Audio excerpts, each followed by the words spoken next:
Assalamualaikum warahmatullahi wabarakatuh. Perkenalkan, nama saya Sumarno dengan NIM 210032 kelas TPA.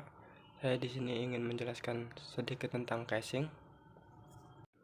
Definisi casing: pada operasi pemboran sumber minyak dan gas bumi mencapai kedalaman tertentu, maka segera dipasang casing guna memberi dinding yang kuat pada lubang bor, mengisolasi suatu zona dengan zona lain, menghindari terkontaminasinya air tanah oleh lumpur pemboran,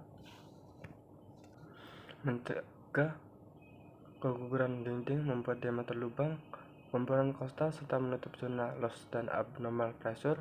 Casing adalah komponen struktural utama dari sebuah sumur. Ini adalah produk baja berbentuk tabung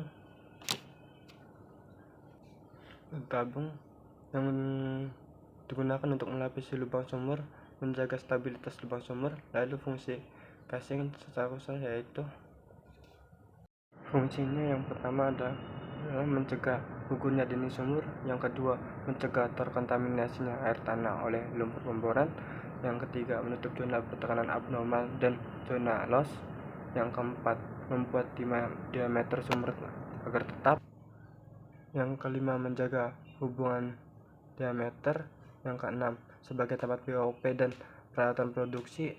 Lalu yang ketujuh ada mengisolasi suatu zona dari zona lain, dan yang terakhir 8 menjaga keamanan di mana alat pressure control dapat didudukan.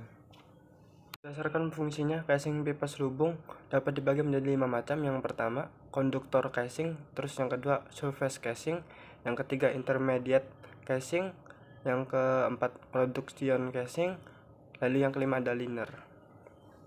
Pertama ada konduktor casing. Pada umumnya casing ini berdiameter besar, yaitu 16 sampai 30. Biasa pengalaman 8 dipakai dan berdiameter 20 casing. Casing 20 dengan diameter lubang bor 26 dan dipasang dengan cara dipancangkan biasa oleh vibrating hammer.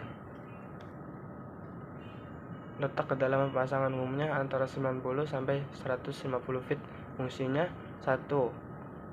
Khusus di offshore disebut drift pipe. Fungsi untuk melindungi distinct dari air laut, dipasang dari platform hingga dasar laut.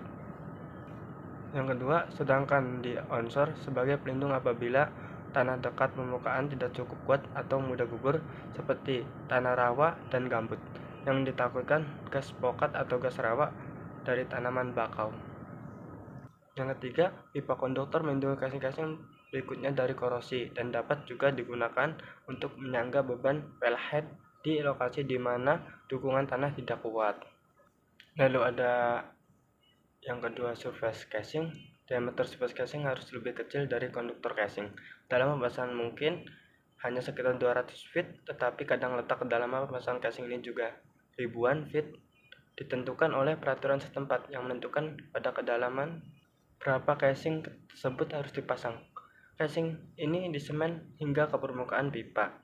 Ini dipasang cukup dalam untuk mencegah runtuhnya dinding lubang bor pada formasi yang tidak kompak yang dijumpai dekat permukaan. Casing yang dipakai biasanya berukuran 13/3/8, casing dengan diameter lubang bor 17,5 in.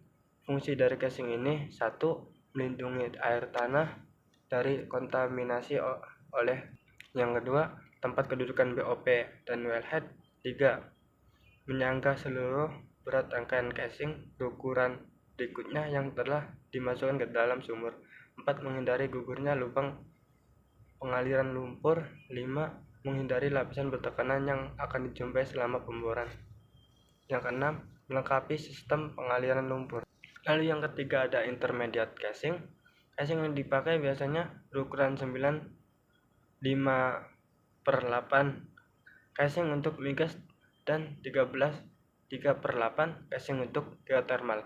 Untuk casing 13/3/8 diameter lubang bornya 17,5 in, dan untuk casing 9/5/8 in diameter lubang bornya 12,5 in. Suatu sumur dapat mempunyai lebih dari satu intermediate casing.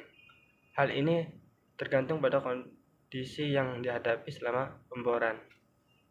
Fungsinya: Satu, menutup formasi yang menimbulkan kesulitan pada operasi pemboran berlangsung seperti slug cell, loss circulation, terkenal abnormal, kontaminasi lumpur, dan sebagainya. Dua, umumnya digunakan untuk menutupi lapisan formasi yang lemah dan mungkin dapat rusak oleh lumpur pemboran yang mempunyai densitas tinggi yang dibutuhkan pada pemboran sumur-sumur dalam. Yang ketiga, kadang-kadang casing ini untuk menutupi sementara formasi produksi lama agar pengeboran lapisan yang lebih dalam dapat dilakukan. Lalu yang keempat ada production casing. Pemasangan rangkaian pipa ini merupakan tujuan utama pemboran sebuah sumber minyak atau gas. Casing juga disebut dengan oil string. Apabila dipasang sampai tepat di atas formasi produktif, maka hal ini disebut open hole compression. Sedangkan apabila dipasang sampai ke dasar formasi produktif, maka ini dinamakan perforated casing compression. Casing biasa yang dipakai berukuran 95/8 casing untuk migas dan 95/8 untuk geothermal. Merupakan casing production terakhir. Rangkaian pipa ini merupakan casing terakhir yang paling besar. Oleh sebab itu harus dipilih pipa yang terbaik. Fungsinya yang pertama untuk memisahkan lapisan yang mengandung gas, oil, and water. Yang kedua, melindungi alat produksi yang terdapat di bawah permukaan seperti pompa dan lain-lain. Yang terakhir ada liner. Liner pada dasarnya mempunyai fungsi yang sama dengan production casing, tetapi tidak dipasang hingga ke permukaan. Salah satu alasan mengapa digunakan adalah karena alasan biaya, karena lebih pendek, maka harganya lebih murah. Liner adalah pipa yang diperpendek dan dipasang sepanjang mulai dari dasar lubang sampai pada suatu titik 100 feet atau lebih di atas bagian bawah intermediate casing. Liner tergantung pada rangkaian casing dan di atasnya dengan suatu alat yang disebut dengan hanger.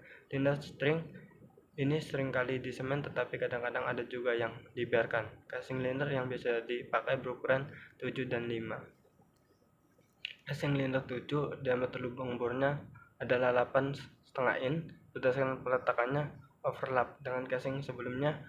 Mesh casing 95/8 300 sampai 500 feet di atas casing SOS 5/9 Keuntungan utama dari liner adalah ongkos lebih murah dan hanya rangkaian pipa pendek